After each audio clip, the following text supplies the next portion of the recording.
बैठ जाइए। सभा की कार्यवाही प्रारंभ की जाती है। अब वित्तीय कार्य लिए जाएंगे। प्रभारी मंत्री वित्त विभाग।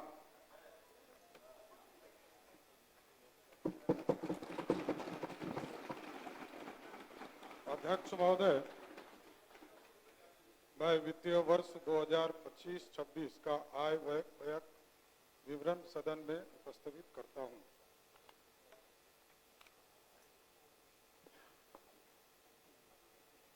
अध्यक्ष महोदय, आपकी अनुमति से मैं वित्तीय वर्ष 2025-26 के लिए राज्य का वार्षिक आय व्यय बजट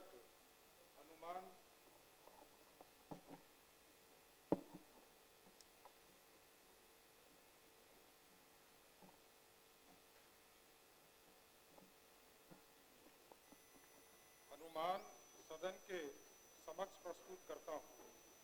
महोदय, समृद्ध और सशक्त भारत निर्माण के लिए निर्धारित किए गए विजन 2047 के साथ साथ समृद्ध बिहार की परिकल्पना को साकार करने के हमारे प्रयासों को द्रुत गति प्रदान करने के उद्देश्य से आज मैं बिहार सरकार का बजट प्रस्तुत कर रहा हूं।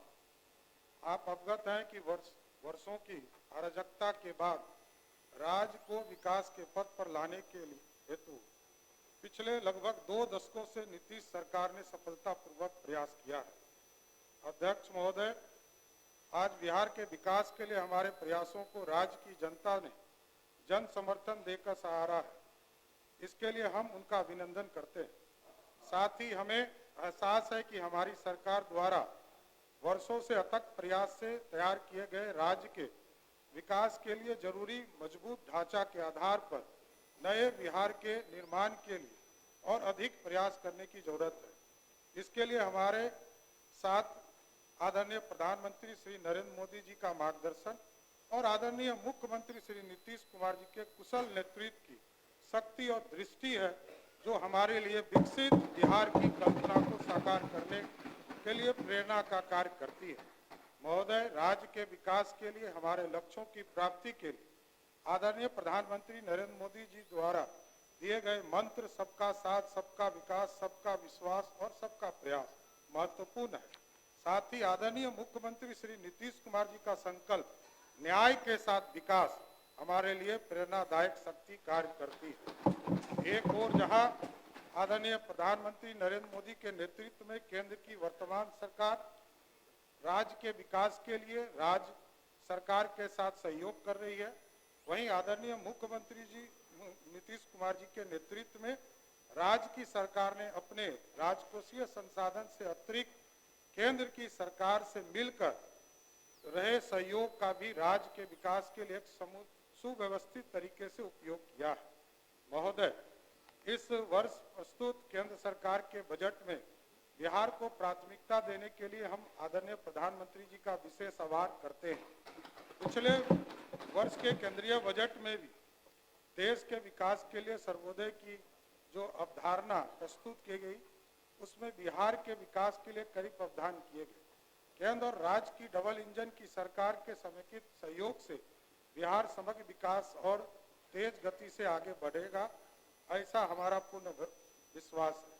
महोदय, आदरणीय नीतीश कुमार जी के नेतृत्व में हमारी सरकार ने आने से पहले 2004-5 में जहां बजट 23,885 करोड़ रुपया था, वो इस साल 2025 में बढ़कर 3,17,000 करोड़ का हो चुका है। महोदय, न केवल बिहार के बजट के आकार में वृद्धि हुई, बल्कि नीतीश सरकार ने राज्य में वित्तीय अनुशासन को भी स्थापित किया है। राज्य सरकार ने अपने वित्तीय प्रबंधन को तय मानकों के भीतर रखा है।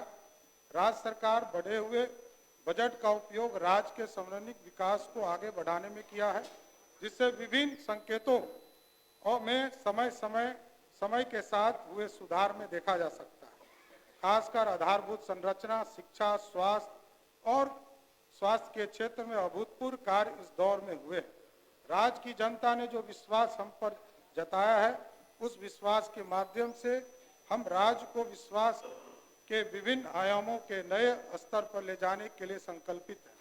कुल मिलकर राज्य में आर्थिक एवं राजकोषीय नीति के बारे में संक्षिप्त रूप से सदन को अवगत कराना चाहूंगा कि हमारी सरकार ने वित्तीय समेकन एवं अनुशासित वित्तीय ढांचा को सुदृढ़ करते हुए जहां एक ओर राजस्व बचत को 2024-25 के 1121 करोड़ दशमलव 41 करोड़ रुपया से बढ़ाकर वित्तीय वर्ष 2025-26 में 8,831.18 करोड़ किया है, वहीं दूसरी ओर राजकोषीय उत्तरदायित्व एवं बजट प्रबंधन अधिनियम द्वारा निर्धारित राजकोषीय घाटा को सकल राज्य घरेलू उत्पाद पर 3% की निर्धारित सीमा के भीतर रखा है।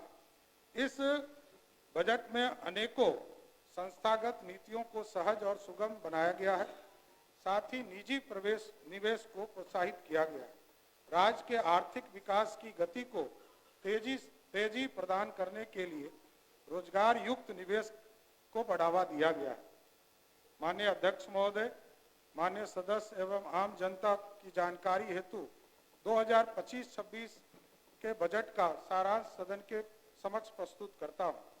वित्तीय वर्ष 2025 में बिहार राज्य का आकार बजट 3,16,895.02 करोड़ रुपया है, जो वित्तीय वर्ष 2024-25 के बजट आकार से 38,169 करोड़ रुपया अधिक है। वित्तीय वर्ष 2025-26 में वार्षिक स्कीम का बजट जहां 1,16,000 करोड़ रुपया 750 करोड़ रुपया रखा गया है, जो वित्तीय वर्ष 2024-25 से लगभग 16,750 करोड़ रुपया अधिक है। वित्तीय वर्ष 2025-26 में स्थापना एवं प्रतिव्यय व्यय का बजट अनुमान 2,135 करोड़ रुपया है, जो वित्तीय वर्ष 2024 के बजट अनुमान से लगभग 21,429 करोड़ रुपया अधिक है। वित्तीय वर्ष 2025-26 में कुल व्यय की स्कीम द्वारा व्यय 36.84% है एवं स्थापना एवं प्रतिव्यय व्यय 63.16% है। वित्तीय वर्ष 2025-26 में कुल पूंजीगत व्यय 64,894.76 करोड़ रुपया अनुमानित किया गया है, जो कुल व्यय का 20.48% जिसमें है। पूंजीगत परिव्यय वर्ष 2025-26 में 40,531 करोड़ रुपया का पूंजीगत परिव्यय अनुमानित किया गया है, जिसमें सामान्य सेवा में 5,899 करोड़, सामाजिक सेवाओं में 9,369 करोड़ रुपया एवं आर्थिक सेवा में 25,262 करोड़ रुपया राशि प्रस्तावित है। ऋण अदायगी 2025-26 में 22,819 करोड़ रुपया की राशि ऋण के रूप में वापस की जानी है, जिसमें से 1,694 करोड़ की राशि केंद्र के ऋण की है और 21,124 करोड़ रुपये की राशि पूर्व में लिए गए आंतरिक ऋणों के से संबंधित है। ऋण एवं पेशगियों वर्ष 2025-26 में राज्य द्वारा 1,543 करोड़ रुपये का ऋण दिया जाना प्रस्तावित है, जिसमें से मुख्यतः Bihar student credit card scheme हेतु 1,000 करोड़ रुपया, ग्राम एवं लघु उद्योगी के लिए 395 करोड़ रुपया, बिजली परियोजना के कंपनियों के लिए 78 करोड़ रुपया, परिवहन सेवा हेतु 30 करोड़ रुपया, सरकारी कर्मचारी के लिए 39 करोड़ रुपया दिया जाना है। पूर्व से दी गए ऋणों की वापसी से राज्य सरकार को 525 करोड़ रुपया राशि की प्राप्त होना अनुमानित है। इस प्रकार कुल शुद्ध ऋण 1,017 करोड़ रुपया दिया जाना प्रस्तावित है। वित्तीय वर्ष 2025-26 में कुल राजस्व व्यय 2,52,000 करोड़ रुपया अनुमानित किया गया है, जो कुल व्यय का 79.52% एवं वित्तीय वर्ष 25 के बजट के अनुमान से 26,323 करोड़ रुपया अधिक है। वर्ष 2025-26 में वेतन, पेंशन, ब्याज भुगतान एवं ऋण वापसी पर 1,60,696 करोड़ रुपया का व्यय अनुमानित है, जिसमें वेतन, सहायक अनुदान वेतन एवं संविदागत वेतन सहित हेतु 81,473 करोड़ रुपया, पेंशन हेतु 33,389 करोड़ रुपया, ब्याज भुगतान हेतु 23,013 करोड़ रुपया, ऋण वापसी पर 22,819 करोड़ रुपया अनुमानित है। वित्तीय वर्ष 2025-26 के कुल राजस्व प्राप्ति 2,60,000 करोड़ रुपया अनुमानित है, जो पिछले वित्तीय वर्ष के 2024-25 के अनुमान के से 34,033 करोड़ रुपया अधिक है। वित्तीय वर्ष 2025-26 में अपने स्रोतों से राजस्व के रूप में 59,000 करोड़ रुपया प्राप्त होने का अनुमान है, जिसमें से 46,500 करोड़ रुपया वाणिज्य कर द्वारा, 8250 करोड़ रुपया स्टाम्प एवं निबंधन शुल्क द्वारा, 4,070 करोड़ रुपया परिवहन कर एवं 700 करोड़ रुपया भू राजस्व प्राप्त होगा।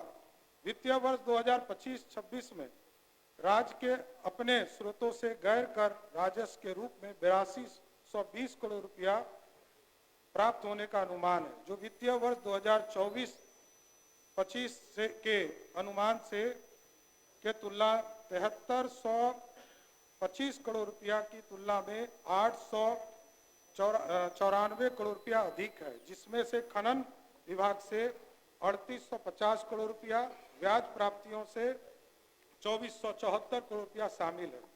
ऋण उगाही वित्तीय वर्ष 2025-26 में 55,737 करोड़ रुपया का ऋण लिया जाना प्रस्तावित है।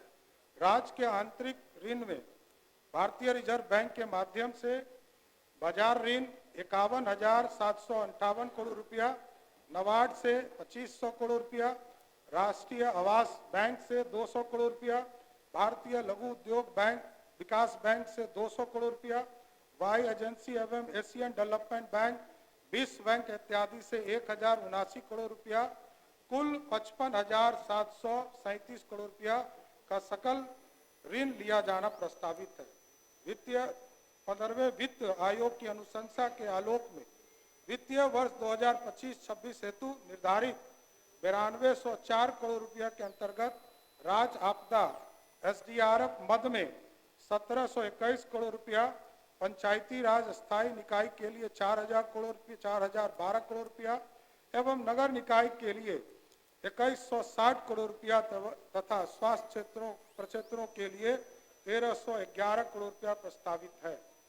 षष्ठम राज्य वित्त आयोग की अनुशंसा के आलोक में 2025-26 में स्थानीय निकायों को 7,818 करोड़ रुपया का अनुदान प्रस्तावित है, जिसमें 4667 करोड़ रुपया रेगुलेशन के रूप में तथा 3151 करोड़ रुपया अनुदान के रूप में प्रस्तावित है।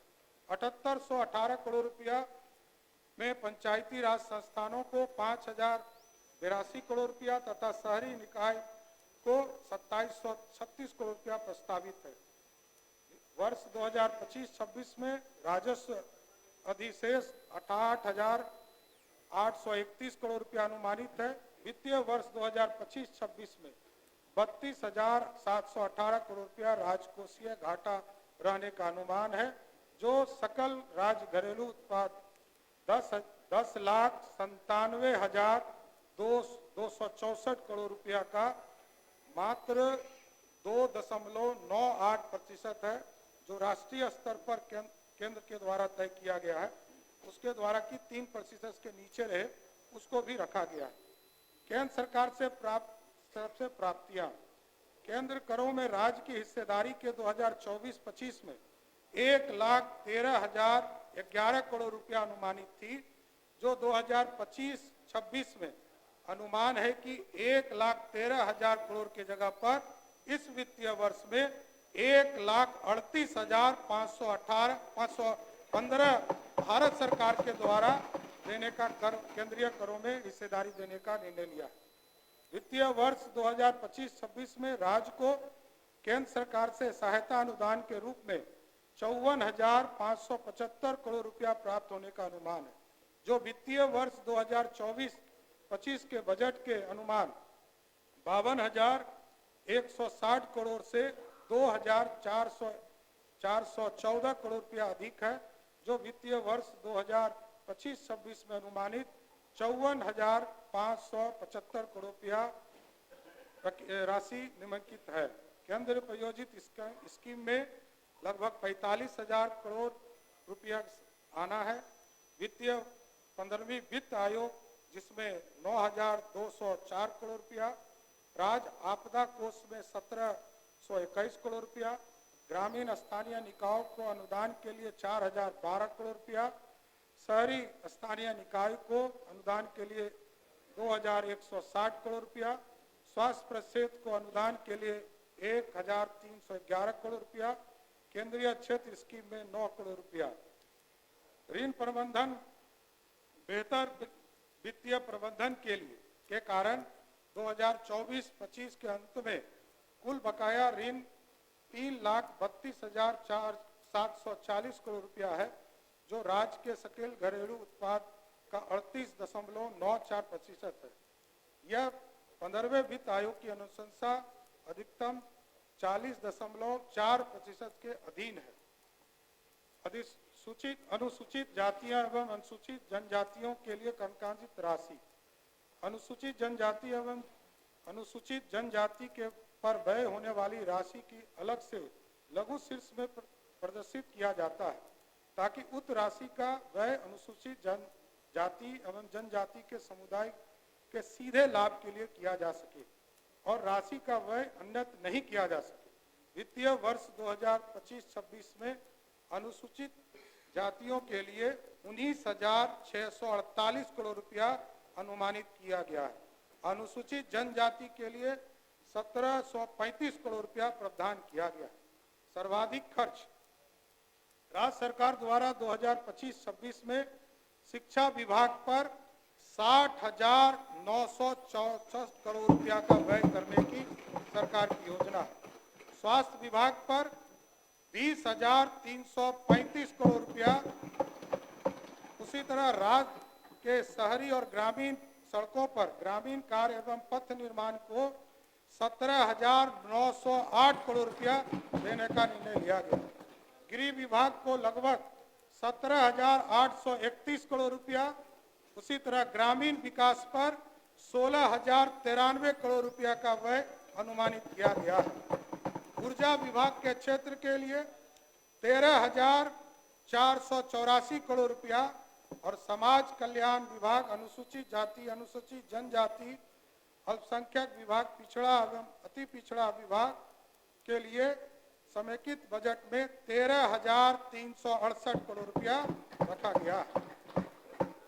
महोदय, मैं अब वित्तीय वर्ष 2025-26 के लिए प्रमुख घोषणाओं की जानकारी सदन के समक्ष प्रस्तुत करता हूं। राज्य के 21 कृषि उत्पादन बाजार समिति की आधुनिकीकरण एवं समुचित विकास के लिए 1289 करोड़ की लागत से योजना का कार्यान्वयन किया जा रहा है। ये अन्य सभी बाजार समिति को कार्यशील किया जाएगा। ये सरकार ने घोषणा किया है कि 21 के बाद जो 17 और जो बाजार समिति, उत्पादन समिति, बाजार समिति है, उसको भी इसमें जोड़ने का काम किया जाए। राज्य सरकार द्वारा नेशनल कोऑपरेटिव, NCCF, नेफेड इत्यादि के समन्वय कर बिहार में MSP पर अरहर, मूंग और उड़द दाल को भी खरीदने का काम, जिस तरह धान अधिक प्राप्ति करते हैं उसी तरह करने का काम सरकार करेगी। राज्य के सभी अनुमंडल एवं सभी प्रखंडों में कोल्ड स्टोरेज की स्थापना चरणबद्ध रूप से करने की घोषणा सरकार करती है। प्राथमिक सब्जी उत्पादन सहकारी समिति PVCS के उत्पादन को उचित मूल्य एवं विपणन की सुविधा उपलब्ध कराने हेतु बिहार राज्य सब्जी प्रसंस्करण एवं विपणन फेडरेशन वेजफेड द्वारा सुधा के तर्ज पर संयुक्त रूप से सभी प्रखंडों में प्रखंड स्तर पर तरकारी सुविधा आउटलेट खोलने की घोषणा सरकार करती है।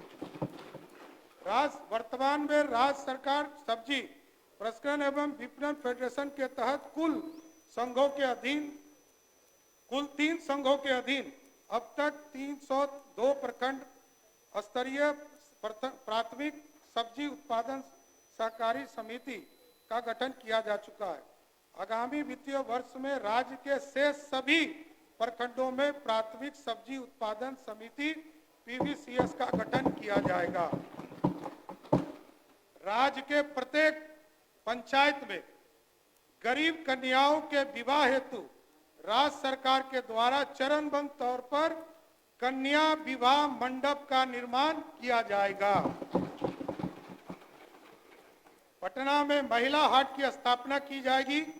अन्य सभी बड़े शहरों में स्थापित महिला स्थल, व्यापार स्थल, वेंडिंग जोन में महिलाओं के लिए स्थान को पूरी तरह कनाकित करने का काम राज्य सरकार करेगी। प्रयोग के तौर पर पटना में चलंत व्यायामशाला जिम ऑन व्हील की शुरुआत की जाएगी।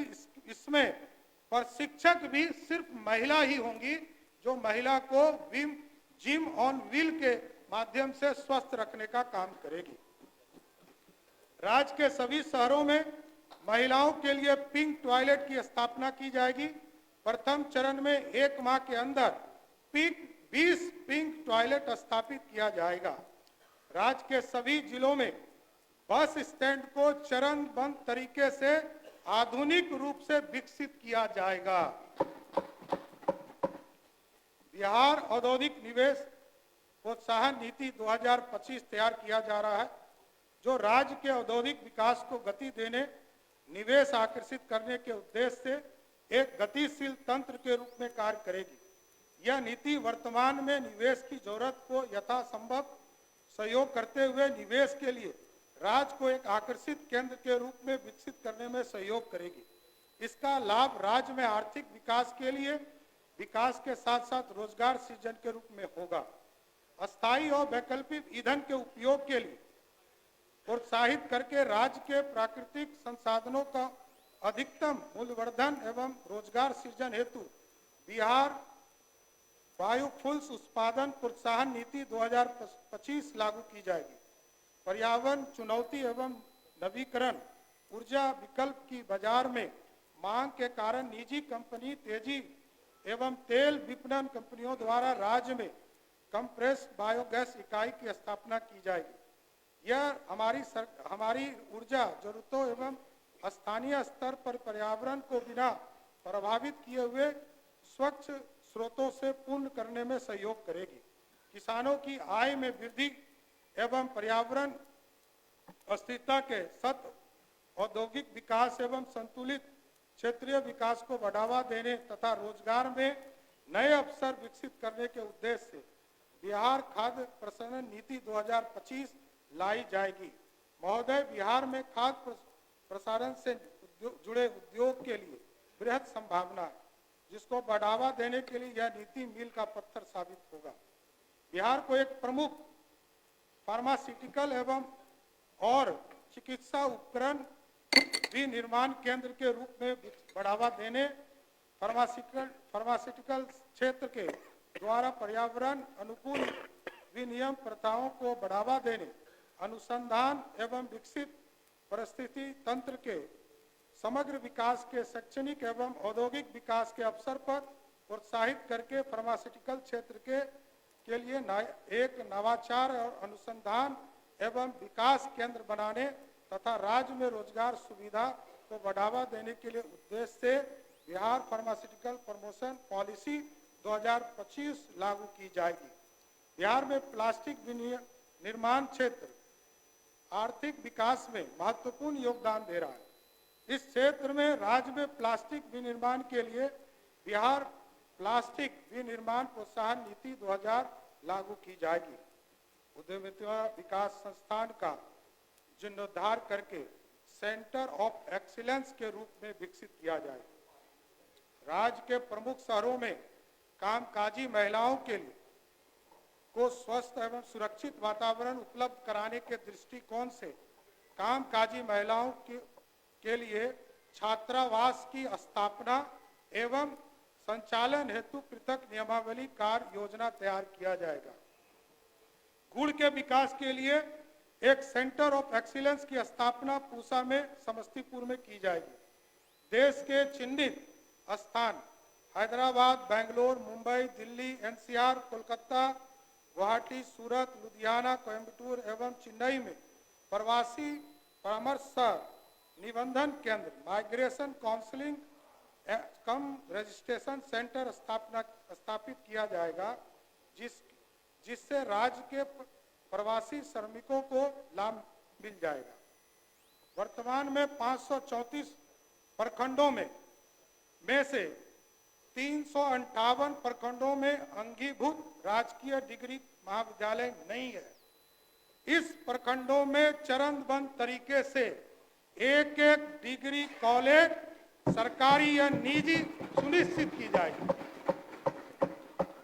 निजी क्षेत्र के सहयोग से राज्य में एक नए निजी मेडिकल कॉलेज संचालित किए जाएंगे। निजी जन भागीदारी पीपीपी मोड के आधार पर नए सरकारी मेडिकल कॉलेज खोले जाएंगे। राज्य के बड़े अनुमंडलों में अस्पताल के अतिरिक्त एक अन्य रेफरल अस्पताल का निर्माण किया जाएगा। राज्य सरकार द्वारा लोक स्वास्थ्य प्रबंधन संवर्ग का सृजन किया जाएगा, जिससे कि स्वास्थ्य सेवा को और मजबूती किया जा सके। संपूर्ण राज्य में शहरी क्षेत्र के लिए, विशेष रूप से वंचित वर्ग के लिए, स्लम क्षेत्रों के इत्यादि के लिए नगर चिकित्सा सुविधा केंद्र की स्थापना की जाएगी, जिसमें प्रथम चरण में राज्य के सभी 9 प्रमंडलों के जिला मुख्यालयों में 108 चिकित्सा केंद्र की स्थापना की जाएगी। कैंसर जैसी गंभीर बीमारी की रोकथाम एवं इलाज हेतु बिहार कैंसर केयर सोसाइटी की स्थापना की जाएगी। और सबसे अधिक बिहार में बेगूसराय जिले में कैंसर के मरीज पाए जाते हैं, तो बेगूसराय जिले में एक कैंसर अस्पताल की स्थापना किया जाएगा। मुख्यमंत्री पिछड़ा वर्ग एवं अति पिछड़ा वर्ग प्री मैट्रिक छात्रवृत्ति योजना अंतर्गत राज्य के सरकारी विद्यालय, सरकार के मान्यता प्राप्त एवं स्थापना पुरस्कृत विद्यालयों में कक्षा 1 से 10 तक में अध्ययनरत पिछड़ा वर्ग एवं अति पिछड़ा वर्ग के छात्रों की छात्रवृत्ति जितनी मिल रही है उसको दुगना करने का काम नीतीश कुमार की सरकार करेगी। और इसके लिए लगभग 875 करोड़ रुपया का व्यय अनुमानित है। अनुसूचित जाति एवं अनुसूचित जनजाति के श्रेणी के छात्रों को दिए जाने वाले प्री मैट्रिक छात्रवृत्ति योजना के तहत छात्रवृत्ति दर को दुगना किया जाएगा, जिस पर राज्य सरकार द्वारा लगभग 260 करोड़ रुपया का वार्षिक अनुमानित व्यय माना जाता है। मुख्यमंत्री अनुसूचित जाति एवं अनुसूचित जनजाति छात्रावास अनुदान योजना छात्रावास अनुदान की वर्तमान दर 1000 रुपया प्रति माह को दुगना करते हुए 2000 रुपया देने का काम सरकार करेगी।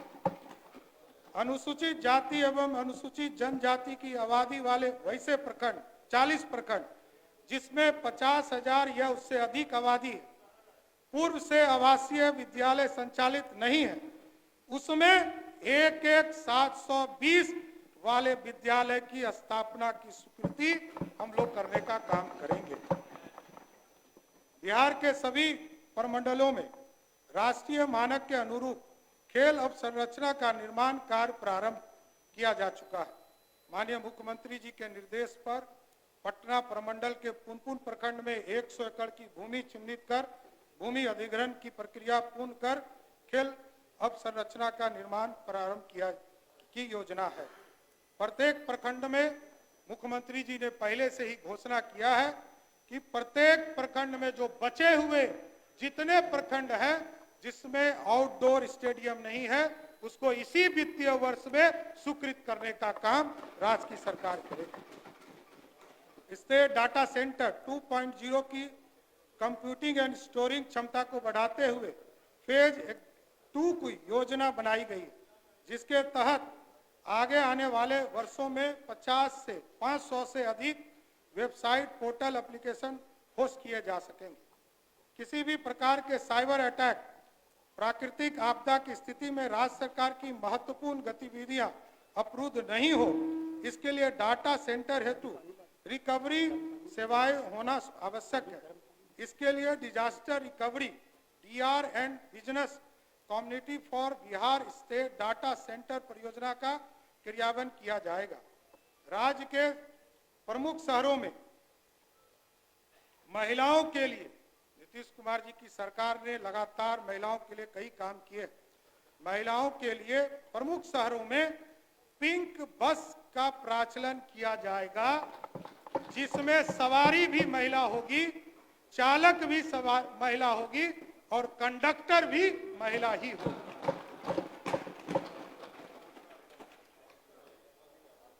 चालक और कंडक्टर के रूप में महिलाओं को प्रशिक्षित किया जाएगा तथा बिहार राज्य पथ परिवहन निगम से संचालक, चालक, कंडक्टर, डिपो मेंटेनेंस स्टाफ के पद पर महिलाओं के लिए 33% आरक्षण की व्यवस्था की जाएगी। महिला स्वरोजगार को बढ़ावा देने हेतु महिला चालकों को ई रिक्शा एवं 2 पहिया वाहन की व्यावसायिक प्रचलन हेतु क्रय करने का नगद अनुदान प्रावधान किया जाएगा। राज्य के सभी प्रमुख शहरों में महिला वाहन परिचालन प्रशिक्षण केंद्र की स्थापना की जाएगी, जिसमें प्रशिक्षक भी महिला ही होंगे। राज्य के नहर के किनारे खाली जगह एवं बांधों पर सोलर प्लांट स्थापित किए जाएंगे। मैं गर्व के साथ बिहार ग्रीन डेवलपमेंट फंड की घोषणा करता हूं। इसमें प्रारंभिक सीड फंडिंग के रूप में राज्य सरकार द्वारा 25 करोड़ रुपया का निवेश किया जाएगा। यह फंड सीड फंडिंग की तुलना में कई गुना निवेश को आकर्षित करने का काम करेगा। राज्य में वायु गुणवत्ता के सुधार हेतु वायु प्रदूषण नियंत्रण हेतु 116 करोड़ रुपया की लागत से Bihar clean air transformation smoke tower की स्थापना की जाएगी, जिससे कि वातावरण पूरी तरह सुरक्षित होने का काम करेगा। पर्व त्योहार विशेषकर महिलाओं द्वारा संचालित छठ पर्व पूजा के अवसर पर धार्मिक पर्यटन योजना की शुरुआत की जाएगी। इसमें होम स्टे को प्रोत्साहित करने के लिए राज्य सरकार द्वारा हर संभव मदद प्रदान किया जाएगा। प्राथमिकता के आधार पर महिलाओं को पर्यटक गाइड के रूप में प्रशिक्षित कर रोजगार का अवसर उपलब्ध कराया जाएगा। अध्यक्ष महोदय, देश के यशस्वी प्रधानमंत्री जी और आदरणीय मुख्यमंत्री के नेतृत्व में हवाई अड्डे का भी निर्माण का काम तेजी से चल रहा है। अभी कुछ ही दिन पहले यह तय हुआ है कि पूर्णिया हवाई अड्डे का निर्माण शीघ्र चालू करने का काम किया जाएगा और अगले 3 महीने में वहां से हवाई जहाज उड़ेगा, यह जरूर सुनिश्चित करने का काम करेगा। और इसके साथ साथ आदरणीय मुख्यमंत्री जी के आग्रह पर देश की सरकार ने तय किया है, बिहार की सरकार ने राजगीर में सुल्तानगंज के भागलपुर जिले में सुल्तानगंज में और रक्सौल में ग्रीन फील्ड एयरपोर्ट बनाने का निर्णय लिया है साथियों। इसके साथ साथ इसी तरह छोटे हवाई जहाज के लिए वाल्मीकि नगर, भागलपुर, बीरपुर, मधुबनी, मुंगेर, सहरसा और मुजफ्फरपुर में हवाई का सेवा शुरू करने का काम भारत की सरकार, राज्य सरकार करेगी मिलकर। देश के कुछ अन्य मेट्रो शहर दिल्ली और मुंबई के अलावा बिहार में इंटीग्रेटेड सेंटर ऑफ बिहार की स्थापना की जाएगी, जिसके बहु में उपयोग होंगे। बिहार की पारंपरिक शिल्प, हस्तकला इत्यादि एवं का प्रचार होगा। बिहार की लोक कला एवं संस्कृति के प्रसार के लिए संस्कृति एवं पर्वों एवं त्योहार का आयोजन किया जाएगा। बिहारी खाद्य व्यंजन का प्रचार प्रसार होगा। बिहार में निवेश हेतु इन्वेस्टमेंट प्रमोशन सेल का कार्यालय होगा। बिहार फाउंडेशन का कार्यालय होगा। बिहार के लोगों के लिए बिहार भवन, बिहार सदन के तर्ज पर आवासन की सुविधा उपलब्ध कराने हेतु कार्यों के लिए एक समेकित केंद्र स्थापित किया जाएगा। जिस तरह आदरणीय मुख्यमंत्री के नेतृत्व में आज देश में सबसे ज्यादा यदि महिला पुलिस भर्ती हुई है तो वो सबसे ज्यादा बिहार में हुआ है। उसके आवासन की भी चिंता माननीय मुख्यमंत्री जी ने किया है।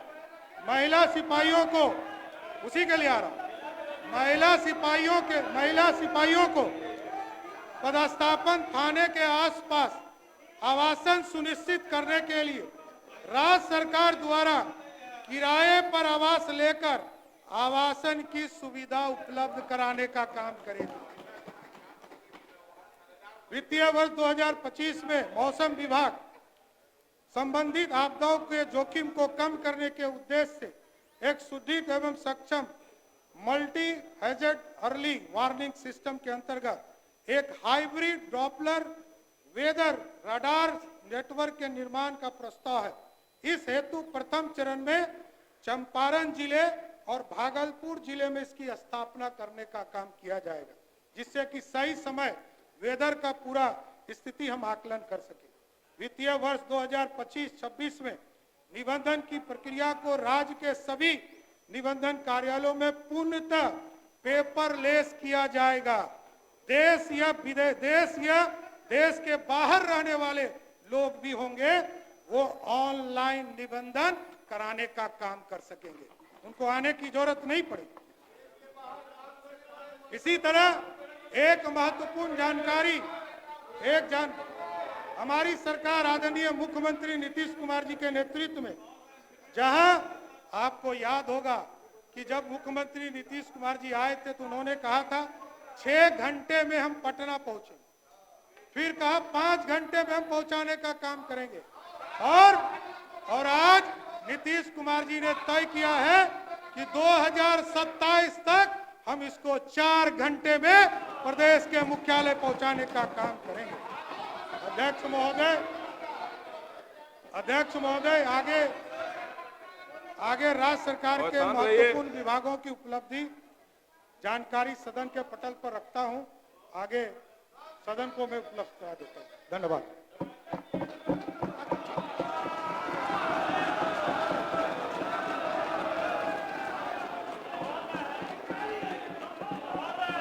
माननीय सदस्यगण बैठ जाइए ना, अभी महोदय कहा के लिए आए, बैठ जाइए महोदय।